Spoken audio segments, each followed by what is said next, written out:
Todos conocemos la gloria y majestuosidad de las letras escritas por el más insigne de todos los poetas de Nicaragua e Hispanoamérica. Todos conocemos las ovaciones que ha recibido a lo largo del mundo por haber sido el impulsor del modernismo, pero muy pocos conocemos la tristeza, los sufrimientos y los momentos trágicos que empañaron su vida.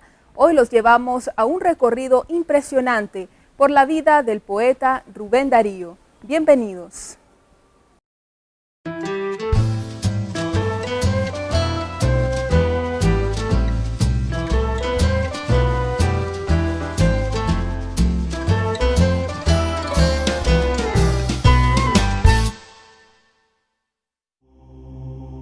Manuel García pertenecía a una familia económicamente cómoda de León.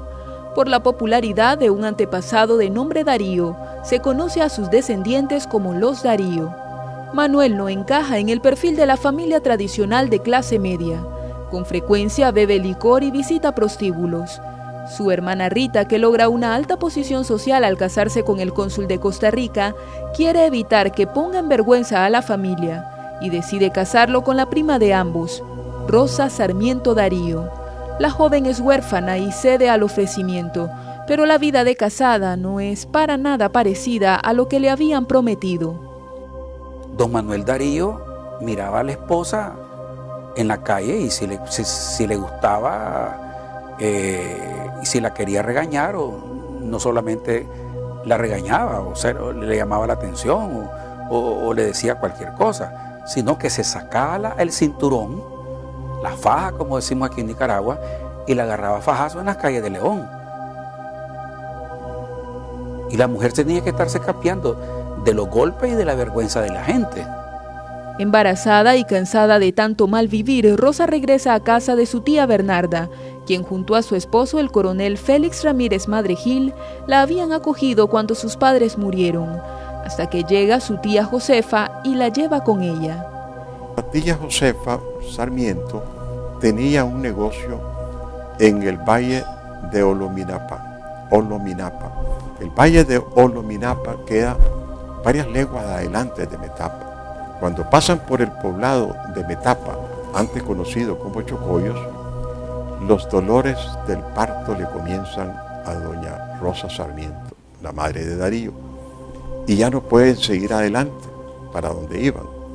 Y entonces buscan en Metapa donde pernoctar y alguien le recomienda que vaya y busque posada en la casa de Cornelia Mendoza. Doña Cornelia Mendoza le da posada y esa misma noche comienzan las labores del parto. Eso ocurre un 18 de enero de 1867. 40 días después del nacimiento, el coronel Félix Ramírez y su tía Bernarda llegan por ella y el niño y la regresan a León. Ahí ayuda en el negocio familiar. Y en la casa de la tía Bernarda hay una pensión para estudiantes que estudian en la universidad, tanto de otras ciudades de Nicaragua como de otros países de Centroamérica. Entre ellos hay un estudiante de nombre Juan Benito Soriano, hondureño.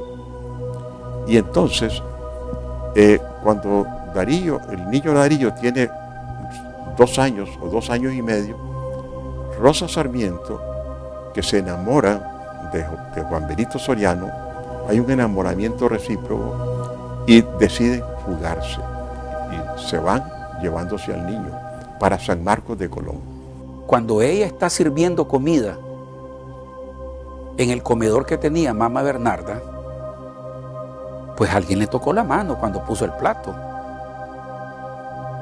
Y fue cuando esta mujer se dio cuenta que existía la ternura, que existían hombres buenos, que habían hombres que podían darle la oportunidad de ser amada y de amar verdaderamente. Y por eso es que ella se va con Soriano para Honduras. De hecho, Rubén menciona en su autobiografía esa corta estadía en Honduras como su primer recuerdo. La casa era primitiva, pobre, sin ladrillos, en pleno campo. Un día yo me perdí. Se me buscó por todas partes. Se me encontró por fin lejos de la casa, tras unos matorrales debajo de las ubres de una vaca. Bernarda y su esposo deciden que la vida de aquel niño debe ser diferente y lo llevan a León, donde lo acogen como su hijo. El coronel Ramírez es la figura paterna de Darío desde entonces y la única que recordaría con cariño en toda su vida. El ambiente en aquella casa es altamente intelectual. El coronel es partidario del liberalismo y las charlas políticas son constantes en la infancia del pequeño Rubén. El ambiente leonés del siglo XIX, ¿verdad? En León había mucha cultura, había muchas ideas, estaban las ideas liberales en ese tiempo y tenían ideales de transformación, de desarrollo del país, y la literatura pues también era un componente importante de esa cultura. Y Rubén pues pronto se ve embebido, se ve impulsado por la misma sociedad. Pienso yo que la tía Bernarda fue un verdadero amparo y para un niñito como Rubén, pero no tanto así, de manera que la casa de la tía Bernarda era reuniones intensas de políticos. Llegaba el líder político liberal Máximo Guerrero, visitaba constantemente, de tal manera que era costumbre, pienso yo, que en aquellos tiempos que los niños siempre estaban en las reuniones de los mayores, y que desde ahí Rubén aprendió todas las cuestiones políticas que se hablaban en la casa de la tía Bernarda. La casa era muy grande para un solo niño, y más cuando su imaginación ha sido puesta a andar por los cuentos terroríficos que le relatan los sirvientes de la casa.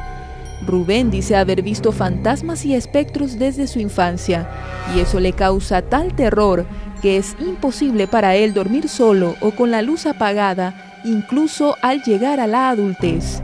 La felicidad que pudo tener en su niñez desaparece a los 6 años. Un día una vecina me llamó a su casa. Estaba una señora vestida de negro, que me abrazó y me besó llorando, sin decirme una sola palabra. La vecina me dijo: «Esta es tu verdadera madre. Se llama Rosa y ha venido a verte».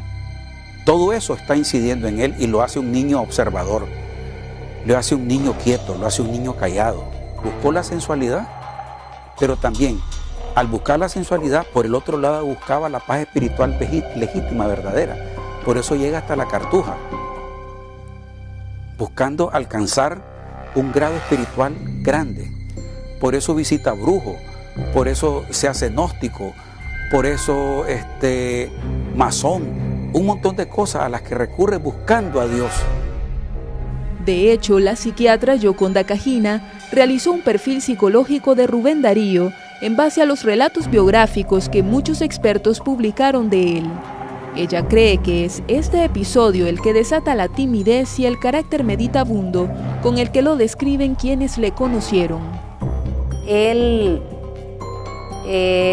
tiene que haber sufrido un trastorno de identidad, o sea, la duda, porque cuando a usted la educan, usted tiene fe en sus educadores, que son sus padres, que le están diciendo la verdad. Pero si creció creyendo que sus padres eran esto y después aparecen otro, ya no era la mamá Bernarda, sino que era la mamá Rosa, entonces esto tiene que haber ocasionado una crisis. Esa timidez pudiera ser una especie de enmascaramiento para defender su vida íntima, su vida familiar, que no fue ni muy íntima, sino que fue más pública. Pero eso contradice toda la relación que mantuvo Rubén Darío, el abuelo, con las personalidades de su tiempo. Rubén también se da cuenta que quien ha creído su tío Manuel es su padre. Aquel hombre nunca había tenido un gesto de cariño, y cuando el coronel Ramírez muere, ni su padre ni su madre lo buscan para prestarle apoyo económico o emocional. La escasez llega pronto a la casa y Rubén, que ha destacado en el pueblo por ser el niño poeta, aprovecha las costumbres populares de dedicar versos para toda ocasión para ganar algún dinero. Y pronto, escribir es su medio de vida. La fama de poeta niño corría por la ciudad las familias le encargaban que redactara epitafios. Entonces era costumbre que en los funerales o en las misas en los tridos o novenarios se repartieran epitafios sobre la persona que había fallecido. Pero en Managua, en la Biblioteca Nacional, él lee. Rubén fue un gran autodidacta. Tuvo una vocación por la lectura desde muy niño, porque en la misma casa de la tía Bernarda comenzó a leer los libros que encontró en un viejo cofre o un viejo arcón. Una Biblia, un Quijote, Las Mil y Una Noches. Escribe, por ejemplo, una estrofa doliente que le encargaron por la muerte de una niña de nombre Mercedes. Este es uno de sus pocos versos de infancia que se lograron preservar. Merceditas, inocente, hija mía, idolatrada, ¿por qué dime está tu frente, coronada tristemente, soledosa y marchitada? No pudo seguir sus estudios secundarios, pero sus destrezas en la literatura son asombrosas. Lee insaciablemente a autores conocidos de la época, y pronto su fama de poeta prematuro llega a congresistas liberales que piden al presidente le apruebe una beca para ir a estudiar a Europa, pero el poema que escribe para convencer al mandatario de su talento no le ayuda.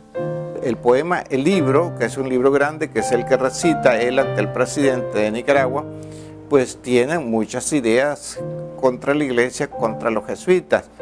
Y entonces al presidente se da cuenta que Rubén se va a perder en Europa. Incluso le dice: hijo, si tú escribes así contra tu religión, contra tu iglesia, estando aquí en Nicaragua, donde la mentalidad es muy conservadora. Rubén tenía 14 años y se había entusiasmado con la idea de cultivarse en Europa. Otro golpe emocional para Darío, que sabía que tenía las cualidades para merecer la beca, pero que miraba su sueño truncado. Pensó que por sus propios medios jamás podría lograrlo. Una sociedad nos ofrece hay una oferta académica, pero no tengo dinero para acceder a esa oferta académica. Eso le pasa a Rubén y eso es injusto. Si él tiene que haberse sentido muy huérfano, muy abandonado, muy injustamente tratado. En cambio, se le ofrece beca para estudiar en Granada, pero León no se lo permitiría. Eran ciudades históricamente rivales. Aceptar sería una traición. Así que accede a la disposición de doña Bernarda e inicia de aprendiz en una sastrería.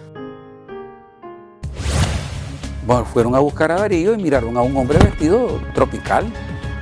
Cuando se identificó, mandaron otro vehículo para que se llevaran, pues, ya no en una carroza,